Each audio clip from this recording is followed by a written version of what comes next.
In last class, already I have discussed about the importance of history, why to study history, what is the relevance of history. So, in today class, I will be dealing with you from the syllabus point of view. We will discuss about what is the role of geography structuring the history of a country and various other things also.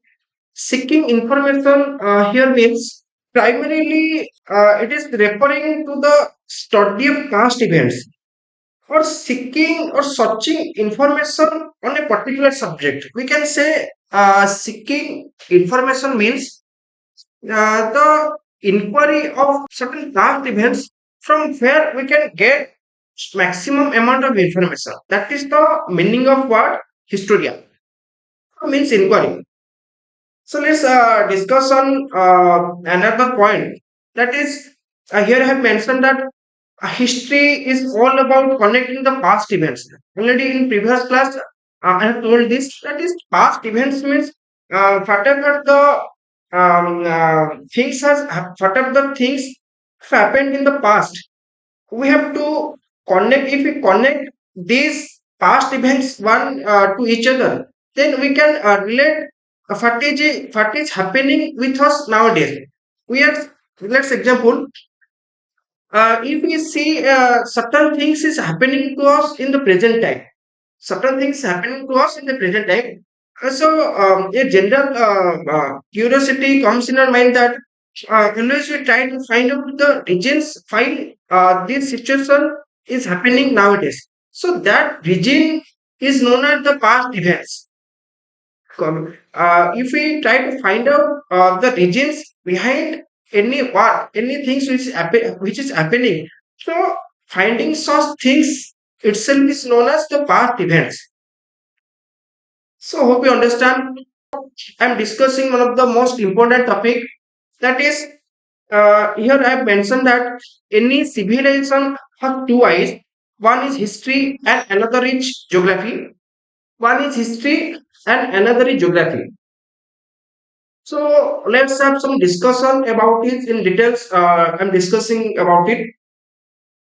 So pay attention.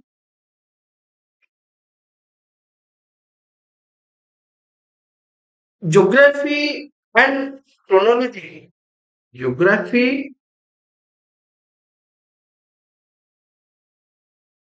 and chronology. Chronology itself means the study of history. History is itself the study of chronology. So we know that history is itself the study of chronology. The We can say the right and left eye in history. Geography, according to some thinkers, geography and history geography and chronology are known as the right and left eyes of a history of any country. Uh, it follows that the evolution of let's assume in case of our country, the evolution of any country and the culture cannot be properly understood without studying the geographical factors involved in its development. The uh, evolution of any country,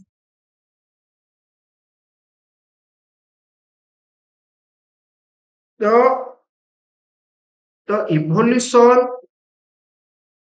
and culture of of any country, the evolution of any country cannot be understood, or the culture of any country cannot be understood without the proper knowledge of the geography of that country or that region. So geography plays an important role structuring the history of a country. I'm not saying that geography is the only factor for structuring or constructing the history of a country, but it is one of the most important factor for structuring the history of a country. For example, for example, uh, the already I have told that geography plays an important role structuring the history of a country.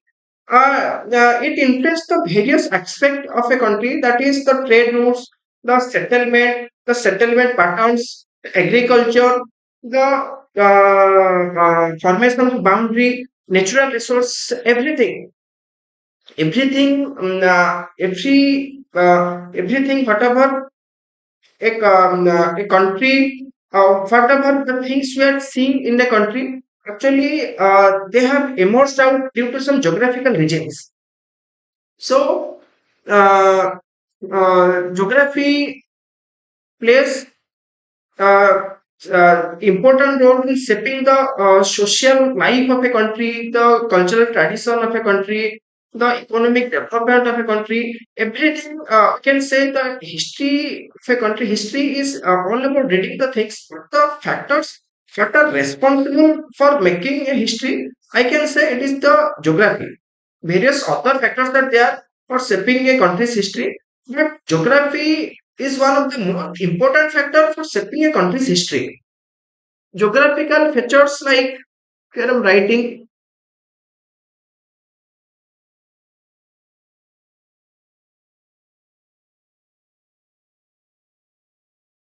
geographical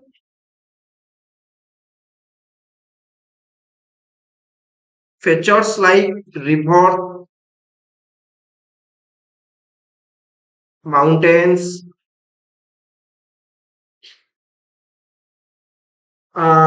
natural boundaries.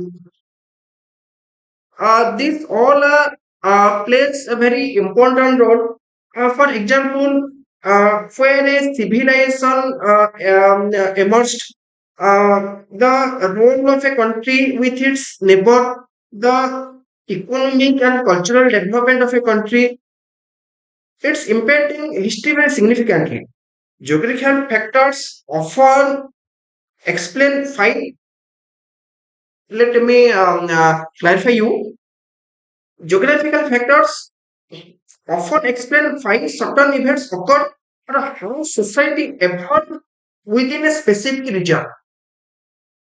Geographical factors, geographical factor are the geographical factors help us find certain events, why a society evolved in a specific region. Geography helps in such a way that we can get all the information regarding these concepts. So, in case of India, here we are studying from India's concept or India's point of view, as the syllabus mentioned. According to our syllabus, we have to study the history of ancient India. So,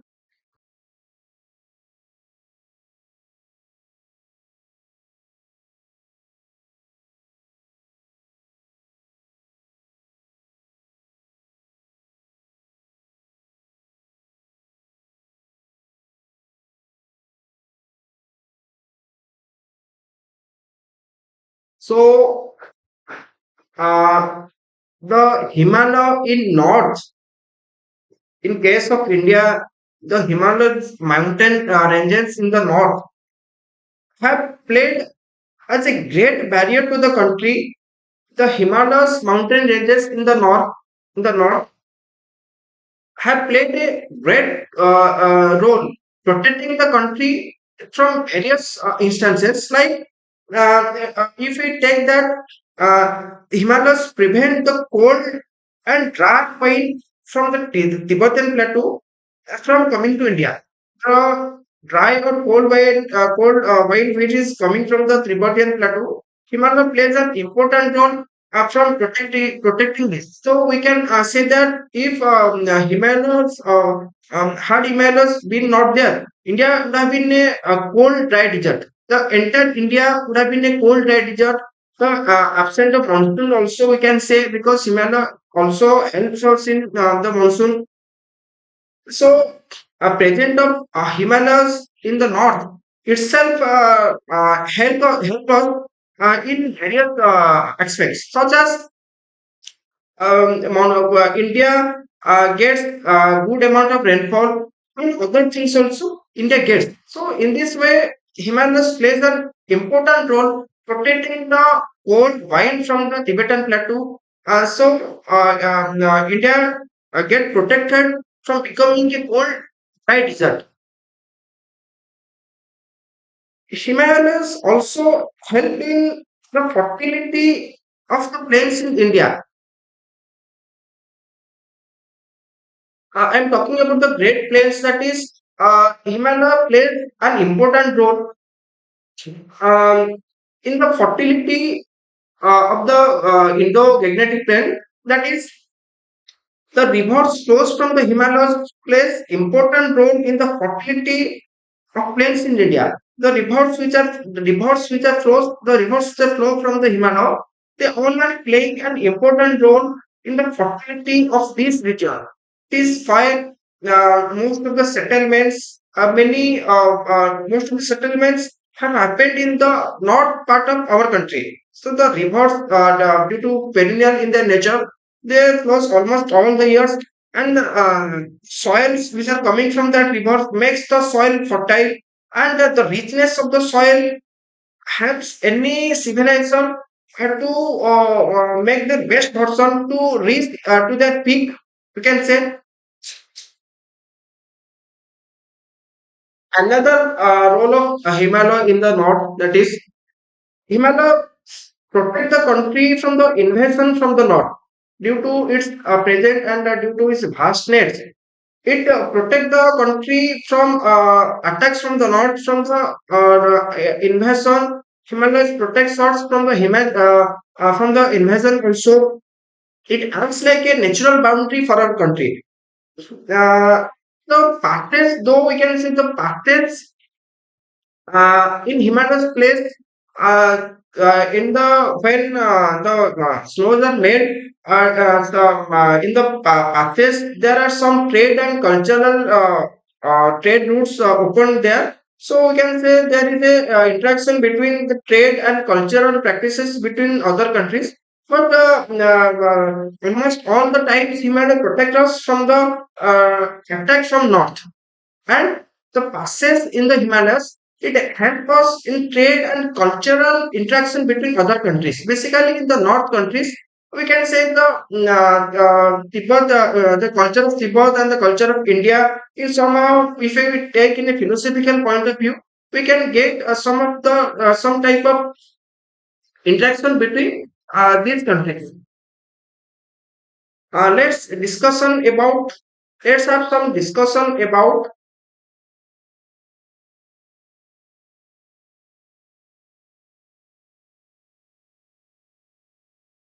Sorry guys, my map is very bad. But hope you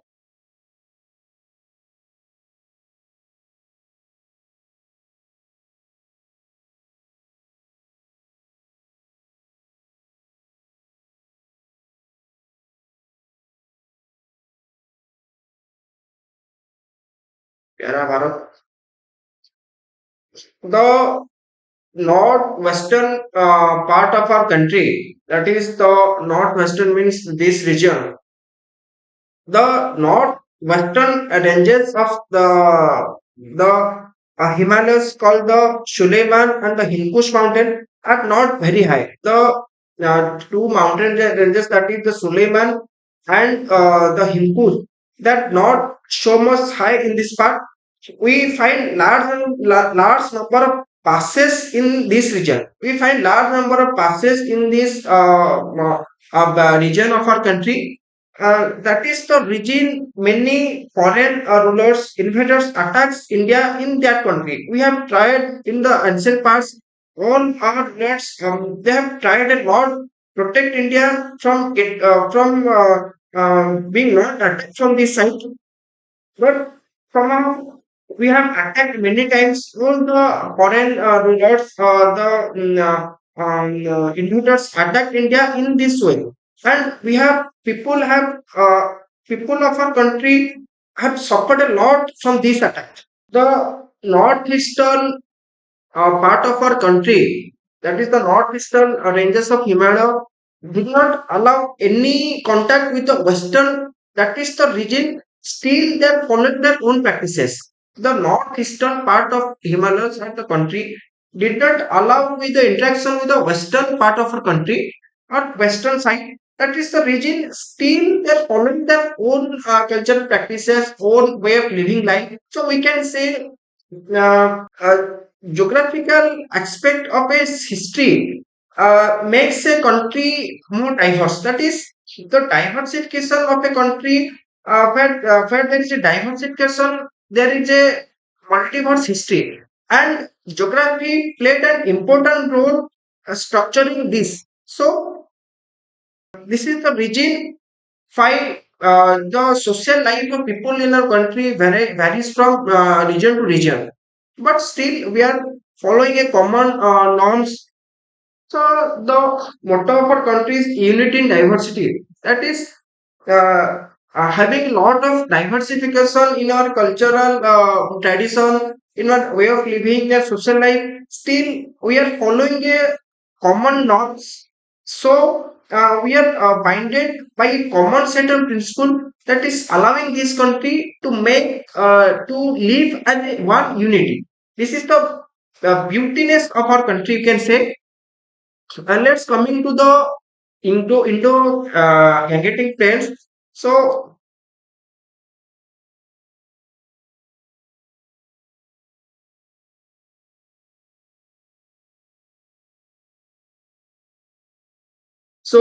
the rivers which are flowing from the Himalayas, and due to this stone has made a significant and substantial development in the richness of soil. So the richness of soil helps in establishing many big empires, many big kingdoms, many political, social, and religious, philosophical. Many ideas were born in this region. I can say the Vedas, the Sanskrit literature, Buddhism, Jainism, almost all things have started in this zone. So the region behind it, there is a symbolic connection. I can say there is a symbolic connection between human development and soil richness in a good environment.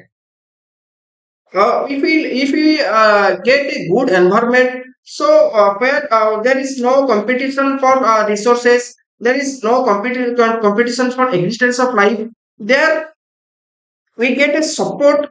If we get a support to any human life in all ways, that is mentally, physically, emotionally, a personal development comes. So that allow people to realize and to people to make their best version of himself or herself. So, so a good environment, that is a good way of life, makes a person a better version of that person. When we make ourselves better, we can do all our pursuits in life. We can do whatever we want. So that is the reason the literatures, not the philosophical concept of Indian literature, everything the Vedas, the Mahabharata, the Vedas, the Sanskrit literature, everything the Buddhism. Buddhism means, okay, as I told you, Buddhism originates from this region. So, Buddhism, what is the meaning of Buddhism? Buddhism originated and developed in a tropical forest. All these regions, due to the richness of soil, we find a very dense forest in these regions. So, the richness of soil helps in development in tropical forest. And the Buddhism originated and developed in tropical forest itself. The ideology of Buddhism is they give us the ecological ethics with strong concern for nature. They give us the ecological ethics as they have grown up in the tropical forest or from this zone. That is the reason they give us ethnic value of the forest, the life of a forest, and the coexisting with nature. How we should live in a forest in a very better way of living. The relation between human and forest, the biodiversity, we can get all these things. Later, I will discuss when I'll be teaching you the Vedic age or the Buddhism. I will discuss every topic in details, but here we are studying the how geography helps in structuring the history of a country. So, the philosophy of Buddha says that everybody should care about that biodiversity, their environment. So, if we care about these things, we can make ourselves better. And when we make ourselves, when we get a better version of ourselves, we can fulfill all our dreams, all our aspirations in a very better way, and that will help in building a nation, building a country, building a civilization. Whatever the goals of a country, because country, a nation is not a living things. We the people who actually live in the country, we are making it alive. And if we are able to fulfill all our aspirations, all our dreams, that make the country, that make the essence of a country richness, and it will help the country to reach in its peak. So I hope you have understood whatever I have discussed. The geographical aspect of any history I will discuss till the last class of this season. So, just I have given you the basic idea how geography helps building a country's history. So, I can say both history and geography each complement each other and enrich each other. Geography is like the bedrock upon which a society, a nation, a country evolve. And in a philosophical point of view, I can say geography provides the canvas upon which a civilization paint their stories, a civilization paint their street where we find all the things. As I have told you, history is nothing but connecting dot. So, while we connecting these dots, we find the geography in between these dots. That is, whatever the events have happened in the past, there must be some geographical region behind it. So, geography is the bedrock upon which a country writes its history. Geography is like a canvas on which a country paints their very valuable history, where we explore ourselves, where we find all the essence of human life to exist for a sustainable future. That is the main goal of studying history, and geography plays an important role. So, history and geography both are correlated to each other. Geography is the study of space, while history is the study of time. So in between the study of time and space, we will in the coming classes we will discuss more about it, and we will discuss details about our further studies. That is, in next class, I will discuss about the prehistoric period, protohistory, and history, the stone age, how human evolved in the earth, and various other things also. So, in this class, let me conclude that the events of past, and behind every event, geography plays an important role structuring the history of a nation, history of a country, history of a civilization. And our responsibility is to study the history. I can say without studying the history, nobody can move a single step in life, because history is very important in life. We can find out the mistakes, whatever had happened in the past, so we can rectify our present. If we able to rectify our present situation, we will make our future in a very better way. And that is the main purpose of existence of human. That is the main purpose of life. So, hope you have understood whatever I've studied. This is a very basic idea. Whatever I've given you, this is all about the basic concept of history, and how geography helps history. So from the next class, we'll study another concept of history. So stay connected with us. Hope you have understood all the things. Thank you. Thanks for watching. Thank you.